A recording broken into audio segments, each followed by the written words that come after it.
that one hit, or did that one hit right off the top? Right off the top. So you guys had this thesis, real life, not the music playing. Oh, I'm live. Go into it. Hi, everyone. And it just worked. Yeah. Did anything inspire that y'all? I'm making orders. Just our surroundings. I'm making my t-shirt orders, and I'm listening to Gary V on here. He's a pastor, but also he was a gardener. Yeah, if you have questions about t-shirts, CRICUT. Look at my shirt. If you have questions about t-shirts, CRICUT, anything like that, feel free to ask your questions. But like I said, I'm just listening to Gary V and making shirts. So, hello, and I'm April, your craft tutor. And like, it was merchant life, right? Just like people in bodegas. My dad owned a liquor store. Like, this is one that I it's a custom shirt. Oh yeah, I have the famous TikTok what is it called? Yeah. The tripod that turns, like it turns with you. So you're gonna see all my stuff right here.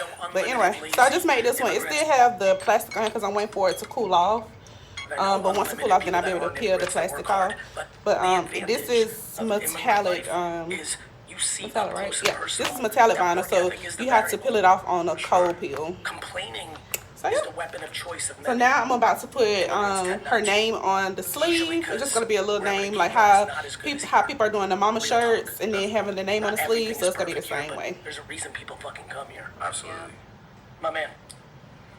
Hey, my name is Alan King. I run a fashion brand called A Kings. The easiest way to describe us now is we make you feel like a king. So I push confidence. Yeah.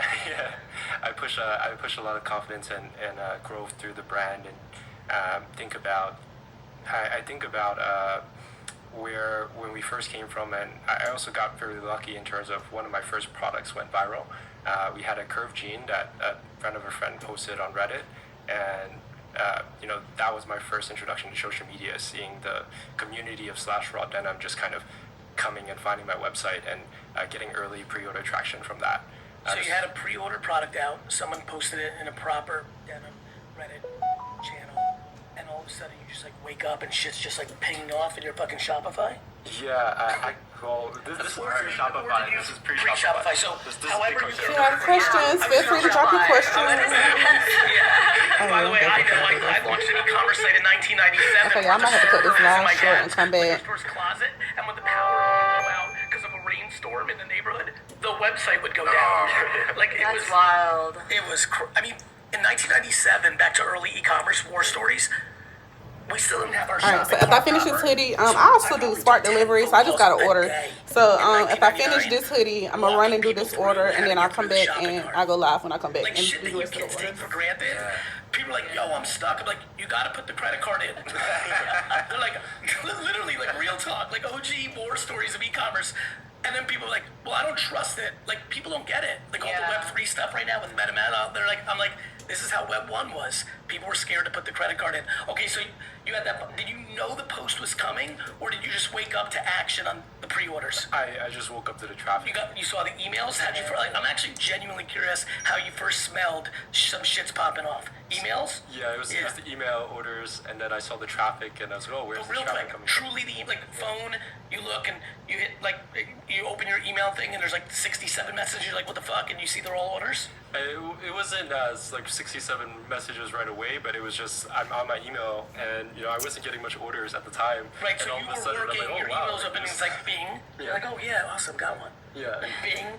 Yeah. And probably by the third Bing, you're like, yo, something's happening, right? Yeah. Like serotonin's happening. Yeah, because before that, there was no, it was just all friends that knew I was posting. There's really nothing like, and you just went through it with the video, there's really nothing like the moment where you're feeling something for the first time, that it's happening, especially when you've been building. Yeah. Sure. Yeah, I remember that moment. It's like, what was your moment? So I actually just took a picture of my dog as a joke, because I was bored and I had samples laying around. It's also what you do. And it's what I do, because I'm a weirdo. And then I posted on my Facebook. My friends were like, you need to just put this on Tumblr. Tumblr was I remember big those days. Instagram. I was an early investor in Tumblr. Yes. And so, just posted it thinking nothing, and then the next day, we had thousands of notifications. It was do-do-do-do-do-do. And then the day after, we got invited to go to Anderson Cooper or something. It happened within 2 days, and I was like, this is really fast. Like, this happens really quickly. So, yeah, I remember just thinking, how did the brand start? Where did you grow up? So I was born in Chinatown, Lower East Side, and the brand started for me because I fell in love with fashion through mostly reselling. So Flipping? the rise, flipping, like buying and selling sneakers. Like Supremes Supreme. and Jordans. Yeah. Got it. You started that when? I started this when I was like 14, 13, Flipping. 14. Yeah.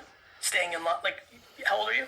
I'm 26 now. So you caught the tail end of standing in line, or you did it all online? I was mostly, I didn't really. So if you wonder what I'm doing, I keep walking to my computer because, like I said, I'm putting her name on the sleeve.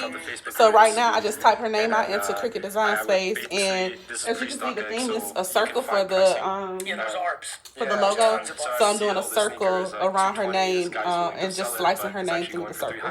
And I would buy from him and then sell it, and just meet somebody up like 10 minutes away. Yeah. And that was the game. Yeah. And then at what point were you like, one day I want to do my own brand? Yeah, I actually, it was a very clear moment. I think it was 15 years old, and I walked by Bape and Y3. Yeah. And I just saw the all over energy. Branding, the energy, and the lines, and I was like, wow, like this is so different than anything else I've seen in fashion. And Boyd, you remember when you met AJ? Boyd and AJ, my brother AJ, met freshman year of college in 2009. 2005. Yeah. 2005. And the funniest thing I think about their freshman year is how much Bape AJ wore. Constantly. He was obsessed. So the energy, and you were like, fuck, I want this. yeah, I think it started as a very simple idea. Actually, it was just how I want to build something. I felt like there was something missing too.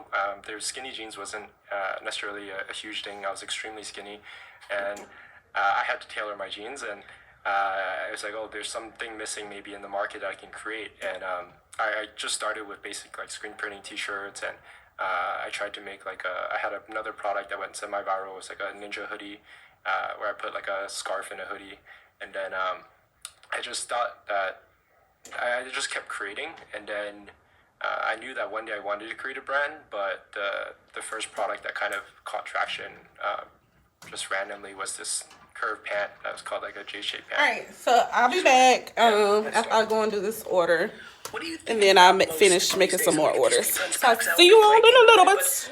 Let's go back around the horn.